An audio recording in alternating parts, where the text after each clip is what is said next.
y va. Sans trésorerie, votre business disparaîtra. Alors, je m'appelle Olivier Goffy et je suis copilote d'entreprise. Alors, la trésorerie est l'indicateur numéro 1 d'une entreprise et cela doit être son objectif principal. C'est d'ailleurs ce que j'explique dans ma précédente vidéo sur comment piloter une entreprise et ne plus naviguer à vue. Alors, une entreprise tombe en faillite non pas nécessairement par manque de chiffre d'affaires, mais bien par un manque de trésorerie. C'est ce qu'on appelle l'ébranlement de crédit.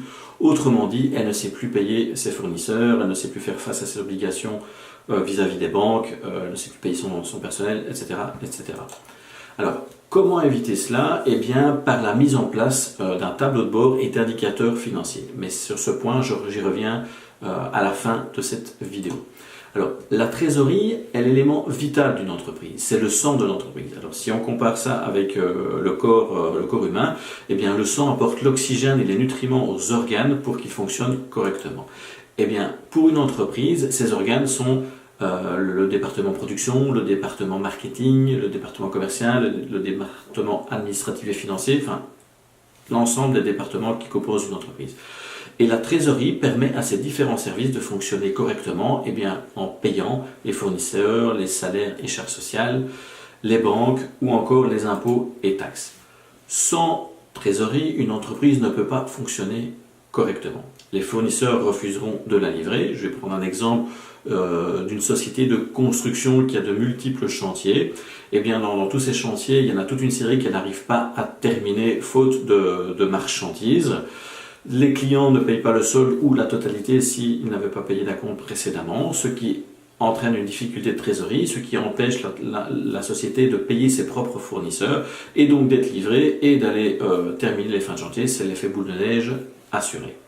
Alors, autre point, évidemment, si la trésorerie est difficile et donc que les salariés refuseront évidemment de travailler si vous ne les payez pas et les banques refuseront de vous prêter de nouveaux crédits et mettront probablement tout en œuvre pour récupérer les crédits qu'elles ont déjà octroyés. Et évidemment, une société sans trésorerie, au pire, elle tombera en faillite tout simplement.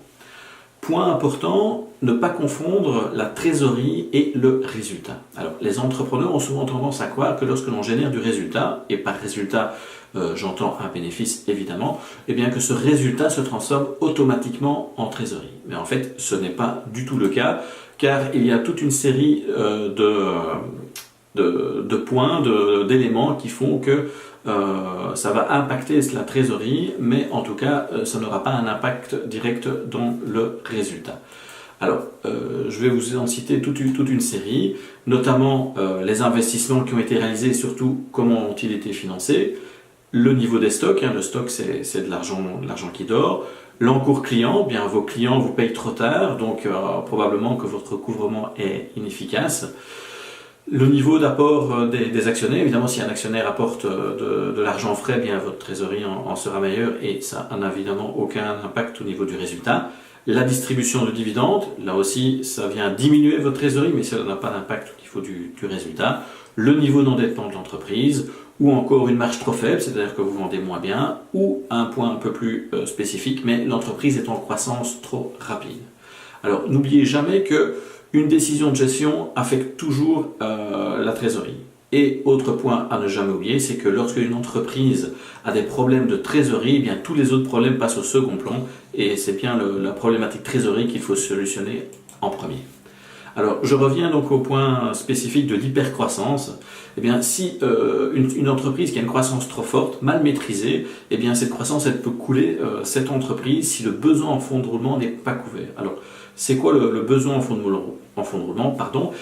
C'est le montant qu'une entreprise doit financer pour couvrir le décalage de ses flux de trésorerie. Et par décalage, je veux dire qu'il y a un décalage entre ses encaissements et ses décaissements. Je vais citer deux exemples.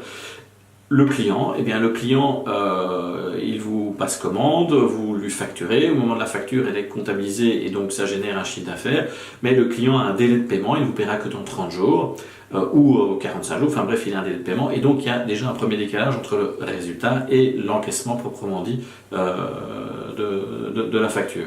Autre décalage possible, c'est le stock. Là, évidemment, vous commandez de la marchandise à votre fournisseur, vous payez votre fournisseur, bon, il peut probablement avec un délai, mais bref, la marchandise arrive chez vous, vous la mettez dans votre stock, Et puis, il se passe tout un temps que pour que cette marchandise soit est transformée, si c'est une entreprise de production, pour qu'elle puisse être vendue et encaissée, ou passe un certain temps avant que votre client commande cette marchandise et qu'il la paye, surtout si en plus il bénéficie d'un délai de paiement. Ça, c'est deux types de décalage. Alors, ces décalages, eh bien, ils vont générer un besoin financier pour l'entreprise, et ce besoin, eh bien, il devra être couvert soit par un délai de paiement négocié avec les fournisseurs, soit via les banques. La banque va vous octroyer un crédit de caisse ou une avance à terme fixe, par exemple, ou soit via un fonds de roulement excédentaire, donc c'est-à-dire que les ressources mises à disposition de l'entreprise sur le long terme, eh bien, sont supérieures aux financements qui ont servi à l'acquisition d'investissements, c'est-à-dire de biens destinés à être utilisés durablement par l'entreprise. Et donc cet excédent peut servir pour financer ce besoin en fonds de roulement. Alors j'en reviens avec les tableaux de bord, et donc comme je le dis, la trésorerie est hyper importante à suivre, et c'est pour ça que la mise en place d'un tableau de bord et spécifiquement un suivi de trésorerie est indispensable. Donc je vous conseille vraiment de planifier votre trésorerie à 1 an et de mensualiser celle-ci, ainsi vous aurez une vue chaque mois, et vous pourrez aussi identifier les mois où ce sera un peu plus compliqué et donc anticiper cette problématique. Et donc je vous invite aussi à suivre vos ventes, et évidemment la rentabilité de celle-ci, parce que faire des ventes qui ne génèrent pas de rentabilité, ça n'a pas beaucoup de sens. Il est impératif également de suivre vos dépenses, d'établir un budget, et à chaque décision que vous prenez ou action que vous prenez, eh bien, tout ceci doit être rattaché à un budget.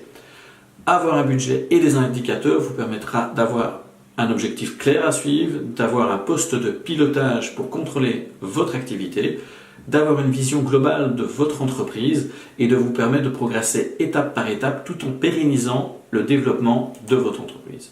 Alors, si vous avez aimé cette vidéo, bien, je vous invite à mettre un pouce et à la liker, à la partager autour de vous si la thématique de la gestion d'entreprise intéresse une de vos connaissances, et si ce n'est encore fait, eh bien, abonnez-vous à ma chaîne YouTube, et je vous dis à bientôt pour une prochaine vidéo.